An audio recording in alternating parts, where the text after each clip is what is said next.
Hi, I'm Ann DeLisi. And I'm Chef James Regato. And in this episode of Essential Cooking, James and I talk with Ken Nagao, the managing partner at Sharaku, a Japanese restaurant in West Bloomfield. Sharaku is celebrating its 25th anniversary this year thanks to its commitment to staying true to traditional Japanese cuisine. We talk about making it through the 2008 recession, what goes into making perfect sushi, and the importance of simplicity in Japanese cuisine.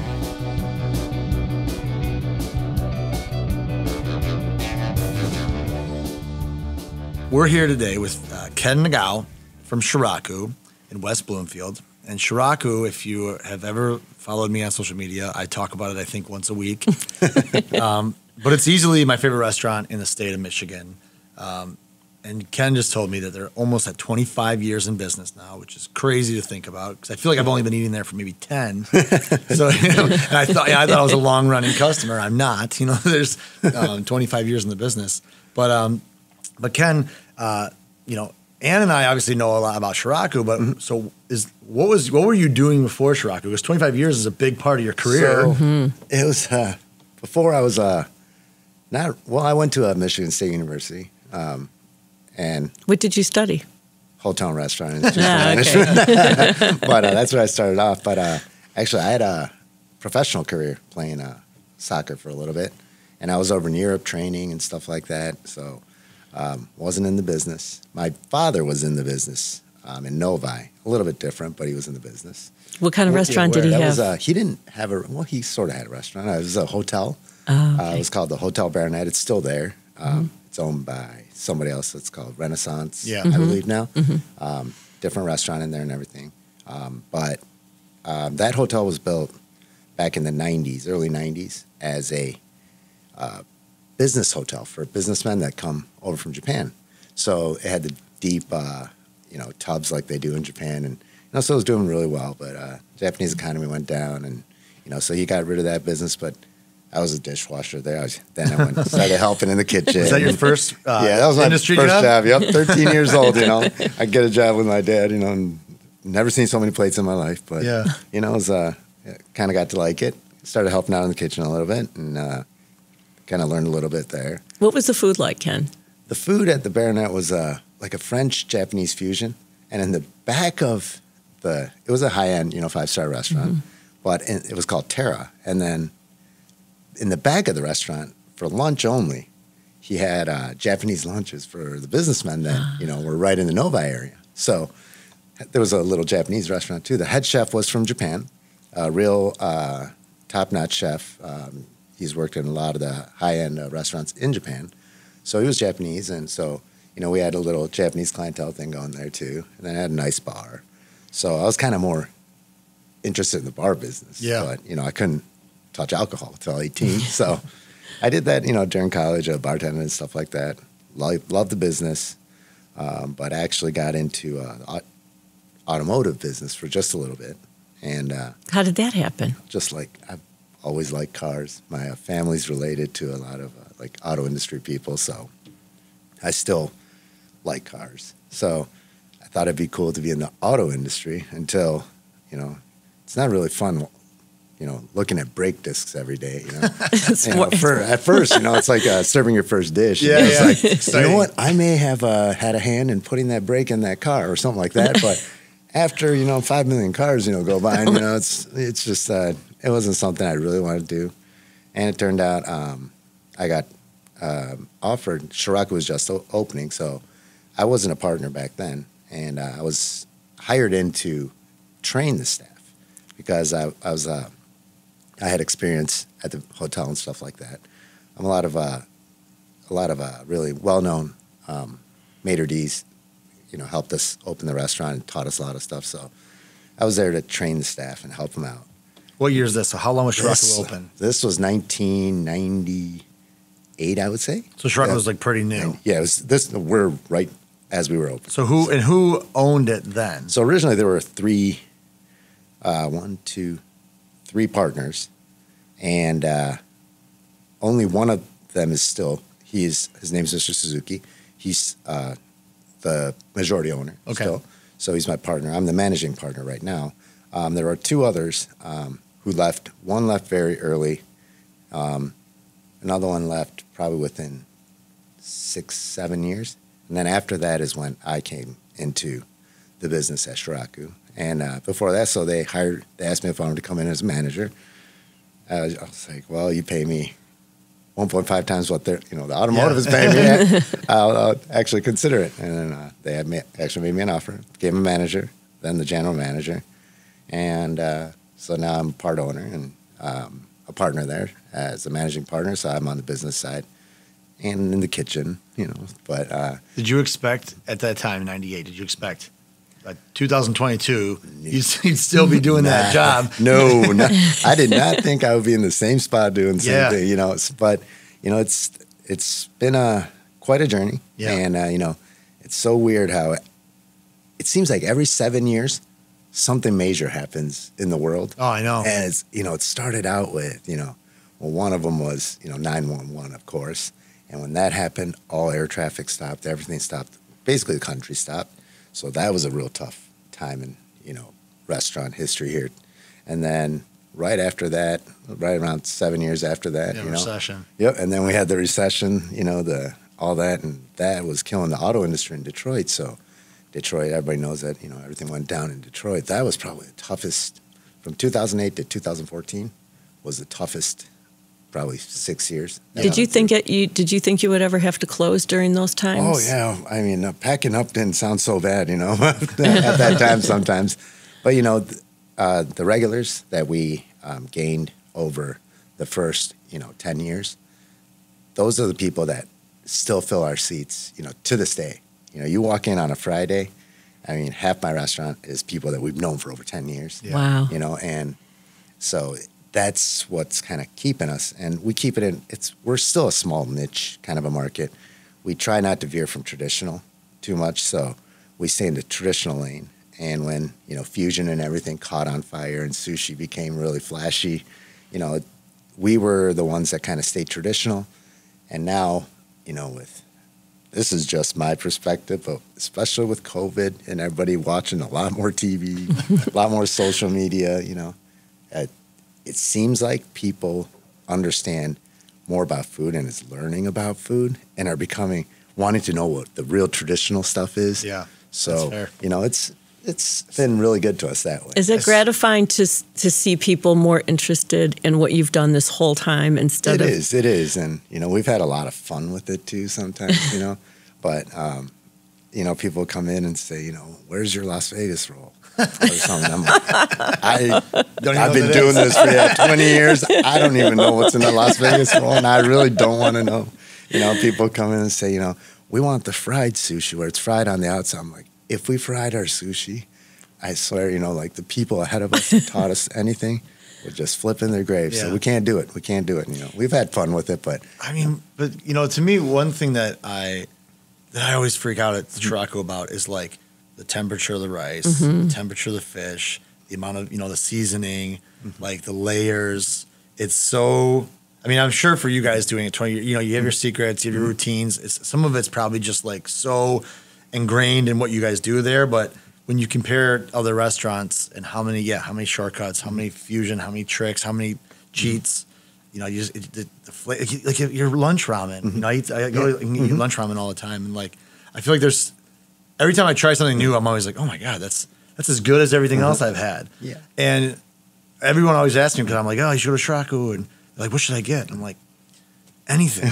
and people Michiganders especially hate that answer. They're like, no, what's their like dish? What sushi should I get? Like whatever fish you like, exactly. And I always get just the egg. What is that? What is the egg? The sushi egg. Yeah. What is that called? That is a tamago. Tamago is just directly egg, but the sushi egg is the most important thing for a sushi restaurant. Right. Like the real snobby sushi eaters in Japan that only go to sushi restaurants, sit at the counter, and order piece by piece. These guys, they this is the older generation. Still to this day, though, usually the first thing they will eat is a sushi egg. First, to make sure that's homemade, that means that there's somebody skilled enough to make it.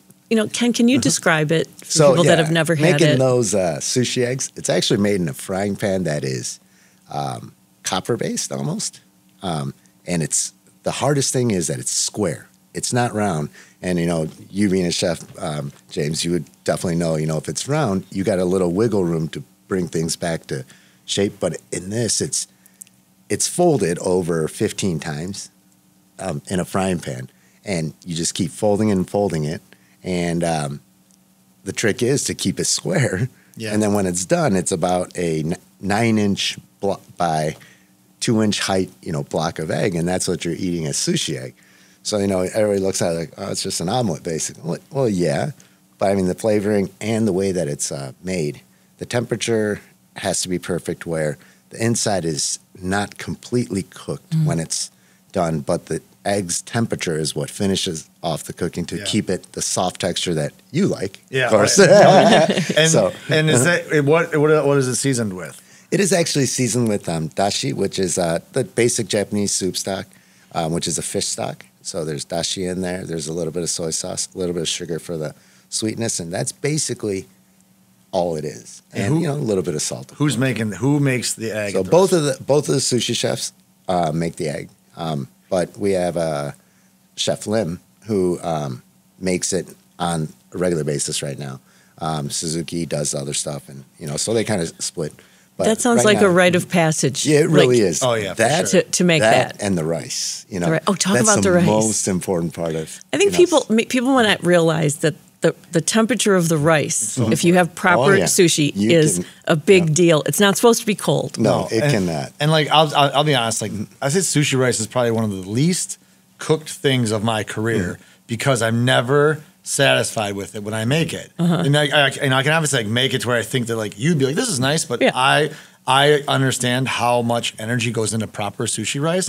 And when I travel and eat in a lot of, kind of modern fusion sushi restaurants, that's always my biggest complaint. I'm like, I don't enjoy the rice. It gets a little too sweet. It gets a little too vinegary. It gets a little too acidic. So, and then, the rice isn't cooked exactly like white rice that you eat, at your table as a side. The sushi rice is cooked a little bit harder. And then the way that we call it cutting the rice, which is you take the cooked rice and then in an open, big, I don't know what to call it, a big pan, basically. The mixture of the vinegar and the sweeteners and everything go into it. And we take a really big basic paddle and we cut it as we are cooling it, and to bring it down to the perfect temperature and flavor. And any extra vinegar, any extra sugar, any extra anything just changes that. So each sushi restaurant has their recipe formula for it. Yeah. Ken, what is the difference between sushi rice and other rices? It's different. Well, it's is it starchier or it is? It's what everybody calls sticky rice, and it's the rice that's served in Japanese restaurants, and it's the same rice. It's a short grain rice, so it's not the long grain. The Chinese have the long grain, more drier rice, and then India has the jasmine rice, and Thai uses that too. So it's a longer grain. It's a medium to short grain rice is what's used, and it's more of the water content and the texture of it. So that's the big difference in it. And it's really like Japanese food. All comes back to how simple it is, and that's what everybody kind of tries to imitate by adding things. Simplicity is actually taking things away to make it, so that's the big, I guess, secret behind, especially being sushi. Everybody's like, well, sushi's just, cutting raw fish. Okay, but, it's got to be cut at the right temperature. It's got to be taken down at the right temperature. It's got to be stored at the right temperature. It's got to be cut in the exact thickness. Sushi rice has to be, 15 grams at the sushi bar, 18 when it goes to the table. It's just for filling purposes and stuff like that. So, the sushi rice, I can't tell you the exact grams on it. You can ask the chefs when you talk to them next time, James. But they don't even know how many grams it is. It's by hand. They've been doing it so long. But the sushi rice tends to be smaller when you're sitting at the sushi bar and being served, because people there want to eat more of a variety, and the people that are sitting at the table want more of a filler. And the rice is squeezed differently for the table and the sushi bar, because the sushi bar, that it's going to be very quickly. As soon as it's put down, it's eaten, so it has to fall in the mouth and break up. But when you're serving at a table, you don't want it to be broken up when the people are looking at it. so you squeeze it a little harder, So there's differences even in these little techniques. And now and this is your team knows this. Oh, yeah. My server knows this, right? Yeah. That's such a cool layer that I would never pick up on as a as a patron. Well, it's like the next time, like when we go to your restaurant, you'll look at the pieces of sushi and really start to be mindful of all the history that goes into making it so beautiful. Yeah. Everything that your chefs have to know to make this so perfect in its simplicity, but perfection. Japanese don't use a lot of spices, like other Asian cultures do. So, it's basically the fish broth, soy sauce, medium, which is a sweet cooking wine, or sugar. And that's the basics right there. And then miso, of course, which is soybean paste. So, that is the basics to make Japanese food. We don't add, like a oregano into it, or, we don't have these spices that we use too much, and we keep it pretty simple. And Japanese food is almost sometimes supposed to be bland when you first taste it, so that by the time you get to the end of it and you're done eating the whole dish, you get the flavors and everything kind of comes together by the end, instead of by the middle of it, you're already sick of eating the same thing because the flavor's too strong in you.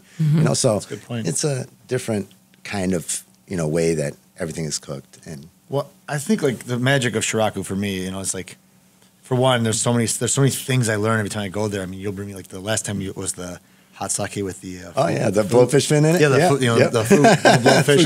The fugu is like the poisonous blowfish, which is very there's like plenty of folklore around it. Oh, for sure. Episodes. But that was such like a unique touch. And then like I said, I learned so much. Sake. Every time I go, I learn something about sake from you.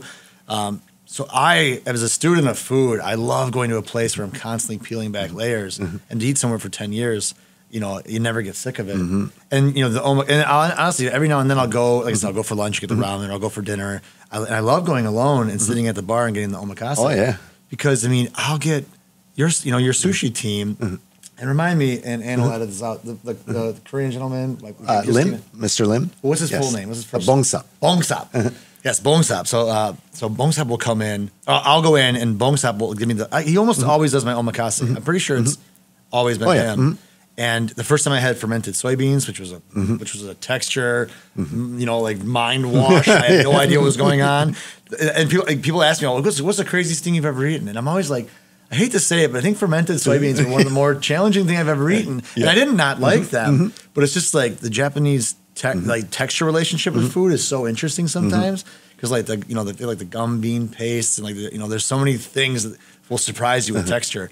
But the fermented soybeans are probably like one of the crazier things I've ever eaten at Sharaku. Because when it's fermented, of course, you're going to have that real stringy, texture to it. And the stringier and gooier, I guess, isn't a better way to put it. Yeah. It is. The healthier it is, we say sometimes. So we do the fermented soybeans next to okra, like sliced okra, and you mix it up. The more you mix okra, the thicker it gets, right? But that's the part that's supposed to be good for you. I'm not going to say it as a dietitian or anything like that. I'm not, but it's just always been said in Japan, So, but those like textures in America are so. It is. I don't want to say taboo, but like you just don't see them. Like I could never get away with serving that. For the rest. People would they would track me down outside, But I love learning new things and tasting new things. And that omakase experience. To me, and I do a tasting. I do an 8-course tasting menu at my restaurant, and I would I'm like, no, that to me is a tasting experience, because your relationship with the sushi chef, building each course, how to eat it, when to use soy, when to not, and it's an absolute lesson in history and cuisine. Every it's time. so much fun to come up with those menus, and the sushi chefs right where they're standing, you'll see the fish that we have on the day right on top in the display cases. Any sushi restaurant has it, but the interesting stuff is always below that. Of course. Okay, so the trick is, we always have something different, to keep it, for people that come in so much for us, to keep it interesting, something that we can't make, and throw on the menu, right, and make it mass production, but we could do this, or, that's why the omakase, like you said, is so fun. It's basically one-on-one with the chef, and, you just you're trusting them to not overcharge you, one, of course. Two, you're trusting that everything's going to be edible and good, and then, the chef trusts that you understand, that this is, this course has been prepared, in this way because of the way that they want you to enjoy something. So there's a trust factor in there. So, that word, it's funny that you mentioned omakase. So omakase has been so overly used. Yeah, it has. Everywhere and on menus and stuff like that. And, so omakase in Japanese just means leave it up to you, right? So people keep coming in and saying, we want omakase, we want omakase. Well, omakase is for the people that really don't tell us, you can't sit at the sushi bar and say, I want omakase, but I won't eat sea urchin. I won't eat this, Say omakase. Exactly. So there's a difference between the word omakase and okonomi in a sushi restaurant. So, well, it's like, this is such an education. It's like, okay, you can't be throwing around these words, not like knowing exactly what you're talking about. Exactly. And, okonomi? So okonomi means my preference. So that is the old school Japanese sushi way. Sitting at sushi bar to go eat sushi, right? And if you watch some of the older regulars that come into our restaurant, the Japanese guys, they want it okonomi. So what okonomi means is you're ordering to the sushi chef, I want 2 pieces of tuna. It comes right to your plate in front of you. You have it, have a few drinks or whatever, and then you ask for the next one. Can I get some kind of whitefish, the best whitefish of the day? So when the customer's picking and choosing, okonomi means my preference. Gotcha. So you're calling it out. So exactly. Yep. So you guys will do that? Well, that definitely will. Wow, yep. Does that happen very often? It does among more of the Japanese customers. Yeah. So sushi traditionally, that's how it was at the sushi bar. So really popular sushi restaurants in Japan, the old school ones, only have a counter, basically, just the front end. Where you sit at the sushi bar. And there's maybe 3 sushi chefs there, 10 seats. Everybody has like 3 to 4 customers. And it's just one piece by piece okonomi or omakase, whichever, right? And some places will just do omakase, and whatever. But a lot of people are using that word to mean more of a course dinner. So a course dinner is actually called kaiseki, a really high-end traditional Japanese course dinner, which we do. So if you had 6 people and you wanted to come in, and it's like an 8-course meal that you would do at your restaurant. It's the same thing. It's at a table. Yep. It's at a table. And we call it kaiseki. Yep, where each person is going to get 1 plate. So usually the course would start as 1 would be the zensai, which we directly translate like a appetizer, but the first course is what they call it. And then from there, it would go to sashimi. You'll get a platter of sashimi, an assortment, best of the day. Go to we'll go to grilled, and we'll get you something grilled, and then we'll go to steamed, then we'll go to fried, then in between we'll have like a vinegar-based sunomono, and then maybe one other dish that, whatever, and we'll go into sushi, and it won't be like a full platter of sushi, like 5 pieces and like 2 pieces of a roll, traditional, and then, finish it up with the miso soup on the side, so that's a traditional kaiseki course for a sushi restaurant. Let's go, Ann. So yeah, this was a really bad. This was really a bad interview for me to do. I did not eat today. Oh my God. So people are kind of looking for that in a restaurant. We do have it, but it takes a lot of prep. We have to first get the plates out. It's not the same plates. The plates that we use for kaiseki are completely different. It's for presentation purposes because the only thing that's non-edible that we use is the plates. So in that sense, that plate has to be free and it has to fit the food. So we had to go get the plates. We don't have them sitting in the restaurant, so we had to go get the plates. We had to we had to order stuff that might take a week to come in. Yeah. So we always ask for a 1-week notice to do it, and you can do it. And now, do you do this for like full buyouts though? Like, let's say someone has like a 50 top or no, we do max. The max that we do, we actually ask that the max be 8. 8 people. 8 people. What if I said I want the whole restaurant? The whole restaurant to do it, we would have to do something different. I wouldn't even have all those plates anyway. Yeah. But kaiseki is a very, very each dish to prepare it takes so much longer than a traditional restaurant. Of course. dish I'm just that saying, we'll like, have. So you're in my head now. Like, so like to me, kaiseki. Like, I don't care what I'm gonna rally the troops, and we're gonna do a kaiseki buyout at.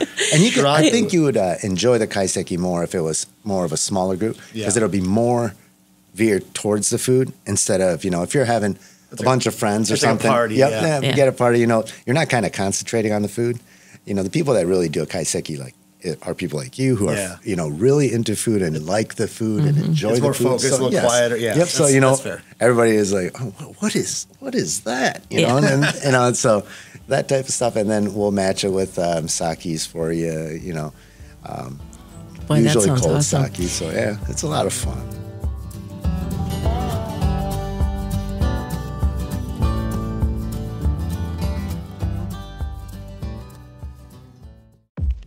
Black perspectives haven't always been centered in the telling of America's story. Now, we're taking center stage. Introducing NPR's Black Stories, Black Truths, a collection of Black-led stories from NPR's podcasts.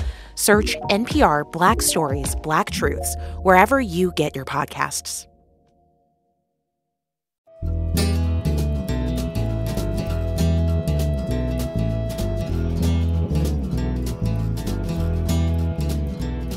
Ken, Yes. what, when you go to Japan, how often do you go back to Japan? I go, as much as I can. I haven't been there 3 years, 4 years now. But, Yeah. and once a year is what I shoot for. Yeah. I don't get it Well, very often. were you born in Japan? I was born in Los Angeles. Okay, originally. but your father's from Japan. Yep, my mom, Yeah, my dad, both my parents are from Japan. Yokohama, and my mom is from Fukushima. So, yeah.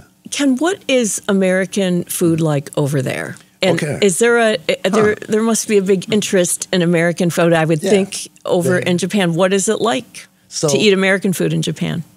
In Japan, American food is very popular. It really is. I mean, you wouldn't believe the pizzas they have over there. Okay? Really? It's insane. I mean, it's not like your traditional pizza here. I mean, they have seafood, different kind of pizzas, curry pizzas. Japanese are known not to invent things, but to make things better sometimes. I guess. That's true. I don't know. So true. Engineering, I guess. So food engineering. But all that put aside, in Japan, one of the most popular places with a line out the door every night of the weekend in Roppongi, Tokyo, which is one of the hippest cities around the world. It would definitely be in top 10, right? The one restaurant is TGI Fridays. I hate to tell you, but it's TGI Fridays. Really? That's amazing. And Still, right now. Oh, yeah. Right Now. You go into Roppongi and you go to the main street right there. There is a line out the door at TGI Fridays, and people are paying about $80 a person. Now, why? Because everything's expensive. But I mean, But is it like the ambiance? It's the ambiance, the Yeah. coolness of it, right? And like America, right? So they're kind of a little experience like that, I see. and their uniforms are the exact same as here. Actually, they're probably Is the a lot menu cleaner. pretty much the same? The menu is pretty much the same. They have the Jack Daniel's sauces and stuff like that, and everything and whatnot. But it's crazy that it tastes so much better. That's not crazy. Because the sourcing is probably crazy. so much better. it's crazy. Japan is known to have the best Kentucky Fried Chicken in the world. So their fried chicken is better than the original Kentucky Fried Chicken. That's what they say.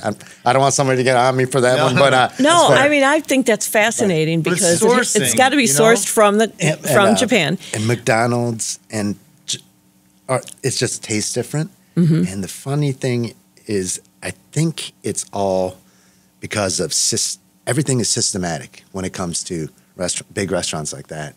And so you won't see a burger joint that somebody just decided to make a hamburger joint.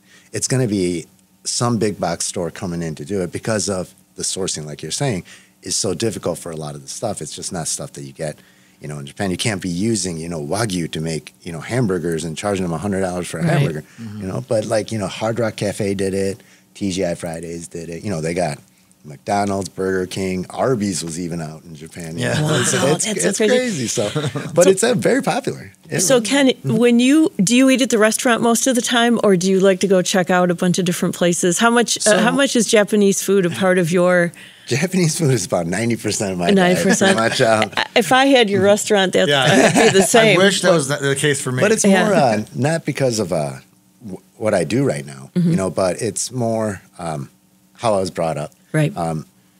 So I was born in LA. So everything my mom and dad, their thing was in the house, you're always going to speak Japanese.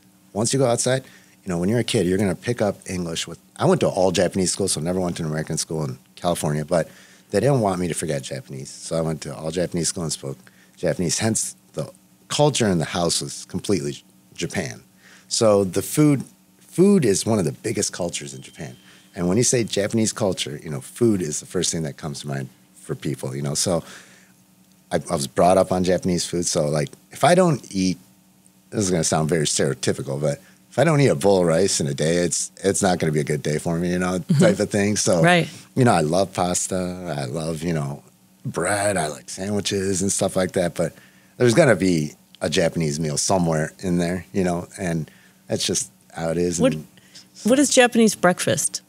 So Japanese breakfast, there is the traditional same like American, like with the egg, and bread. And so we call that the Western, breakfast. But a traditional Japanese breakfast is rice, a little bit of pickles, maybe a grilled fish, the fermented soybeans, and, miso soup is a traditional Japanese that sounds breakfast. Great. What I want for breakfast right now. And it's crazy that the Baronet, when my dad had it, that was part of the breakfast. The Japanese breakfast was included in every room, if you request it. So that became a big thing now, like Hampton Inn, these big places that have a lot of, Japanese auto people as their clients. They have Japanese breakfasts, in a Michigan hotel, like a it seems kind of almost seems like random, but I mean I remember growing up, my dad had a business in Novi, and I remember like as a kid, I loved Cherry Blossom, and there were so many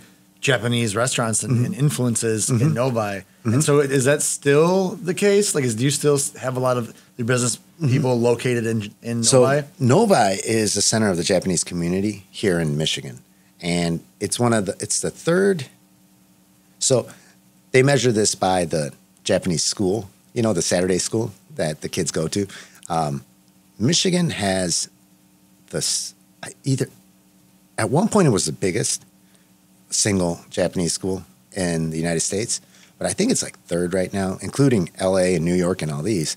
So the Japanese auto is here in Detroit. It's kind of changing a little bit, but Novi is the center. The city of Novi has been really good to the Japanese community. They've offered space for the Japanese Business Society the Japanese schools, to be in Novi, and they use the campus at Novi High and stuff like that. Japanese festivals over there. So the city has been very cooperative and helpful to the Japanese community. So a lot of the businesses are in Novi, and it's a population of about only 10,000. It seems like a lot, but compared to like the Korean community or the Chinese community, the other Asian communities, Indian communities, it's very small. And the difference too I'm not sure with the other communities, but the Japanese community, out of that 10,000, probably 90% are people that are going straight back to Japan after their visas expired. There aren't that many green card holders / permanent residents, or, we're starting to get the we're born here kind of, just like LA was like 30 years ago. LA started out with the automotive industry as well, with Nissan, Toyota, and all those companies having headquarters there. So that Japanese automotive is what made LA. And then from there moved to Detroit because they wanted to do business with the big three. So that's how we ended up here, actually. My dad was in automotive from LA and moved over here. Yeah. So it's just like that. And now it's moving a little south too, like Alabama, where they have a lot of plants down there and stuff like that. So, but it's still a pretty big community. So, Ken, one final question. I guess we could talk to you all day. And actually, next time I talk to you, I want to be at your restaurant while I'm talking to you. But your favorite, if somebody says, "Oh, what's their favorite thing to eat?" Like your go-to meal, your comfort meal, what is that for you? So let's see. funny thing is, it's not sushi. What? You see it enough sushi, you know. So, my comfort meal would probably be, I'm going to have to say ramen noodles. Yeah? Like traditional ramen noodles. Yeah, So, same. yeah, in my house, like before I came here today, I had ramen noodles. Well, but like, who's making these ramen for you? I am. So you're making the ramen Yeah. at home, and are you making your own broth? Yep. And do you do like a shoyu, like a soy based? So broth? it depends on my fiance. Whatever she says goes. So, you know, the cool thing about ramen, you know, it's a big thing right now and whatnot, but it is one of the hardest things to actually have a restaurant doing. It's very low cost, you know, in terms of selling and everything. And it's all about, you know, how many you can sell and how popular you are. So to do it right, they have, you know, the broth is made from, you know, all the pork stock and everything like that, or, you know, fish stock or whatever stock you decide to use. But that's the base of ramen noodles. So to serve so many people, the broth is just, you know, that is the point that you have to be right on, you know. And then you could basically top it with anything you want. There are the basics, but, you know, you could top it with anything, which is a good part about it. But, you know, that's why you don't see too many ramen, like real specialized, real ramen shops, you know. So at home, though, for yourself, you know, you could take, you know, I'll actually go and buy, you know, pork stock or, you know, bones and. Gotcha. And you just kind of spruce it up. Yeah, make it you up. use like handashi or miso or whatever. Yep. Yeah. And however way I want it to taste, and, you know, so. So at home you'll cheat a little bit. Oh, yeah. You kind of just for spruce sure. it, yeah. But, you know, I start with actually, you know, taking sesame oil, ginger, and, you know, scallions, and then, you know, actually putting them on low heat till, you know, it becomes fragrant. That's where I start, and then I'll put the stock in, you know. So, you know, it takes a little time, and my kitchen becomes a mess, but it's well worth it. It's my comfort food, Yeah. so, you know, it's. Yeah, And are you making the ramen noodles, or are you buying like this, like the? Actually, I bought a noodle maker, but no, I'm buying it now. Ramen's a tough noodle to make. I buy this. It really like, is. Sun's a great company. That's exactly what I was eating this morning. Yeah, Sun's amazing. I mean, I can't make a better traditional ramen Yeah. noodle than Sun can. They are good at what they do, and they're out of Hawaii, and I have it sent over. You know, So they're amazing noodles. Yeah, those Now, are I know we're wrapping up here, Ann, but what do you see for the future of Sharaku? So Sharaku's in West Bloomfield. You're 7 days a week. We're 7 days a week Yeah, at 7 Sharaku days for a dinner. week. Yep, For dinner. Lunch is Monday through Friday. Monday through Friday. Yes. I can't recommend enough people. Everyone go there and try everything you can. But what do you see as the future of Sharaku? I mean, are you guys? So for Sharaku, quite honestly, there is not going to ever be a second Sharaku. Sharaku is Sharaku because we like it the way it is right now, and it took us almost 25 years to build what we have, and that's the reputation that we have, and we don't want to open another one. Just like, you know, James, you would know when you're, you know, opening up a new restaurant or something, you know, it's always the staff, and you have to be there. And there's not two of me, more importantly, not two of Suzuki, not two of, you know, Vongsap. I mean, it's the whole, that is Sharaku. So once that separates, it can't, you know, maybe one will retire or whatever, and we may be able to keep it, but there will never be a second Sharaku. But we have another one called Hanzo. So this is an izakaya, and it doesn't, no sushi, you know, so that everybody didn't get used to for a while. It's closed right now because of COVID. We're going to reopen in February. Hanzo. I love Hanzo. That's Hanzo, exciting. yep. Yeah. Hanzo, we might, you know, pop up a few of them, you know. It's a lot more maintainable. Yeah. And it's a lot easier to, you know, systemize as a restaurant than, you know, taking down a whole fish to start with, course. you know. So I think you refer to it as a pub, right? yep, That's kind a of Japanese like pub. Yep, izakaya directly translated is a place for sake. So you get a little place and a lot of sake. Hanzo opens back up in February. Yes, sir. Sharaku 7 days. Yes, sir. Ken, thank you so much for spending some Thank time you, with us. Ken. Thank you It's very much for having fascinating. me. I learned So so much. It's been a pleasure. Yeah, thank you. Thank you. Thank you. Our thanks to Ken Nagao for joining us, to you for listening, and we would like to thank La Marca Prosecco for their support. From the hills of Veneto, Italy, you can never go wrong with Prosecco, whether it's in a spritz or drinking straight. Our executive producer is Joan Isabella with producer David Lyons. Editing, mixing, and mastering by Sam Bobian. Production support provided by Studios on the Pond. Original music by the Mallet Brothers. This is a production of WDET, Detroit's NPR station.